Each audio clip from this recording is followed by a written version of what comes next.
បាទបាទចុះចិត្តល្អិលណា បាទបាទបាទបាទអរគុណ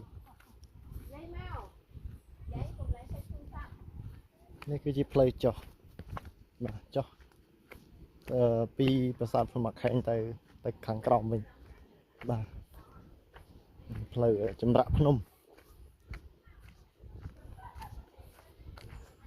បាទនេះ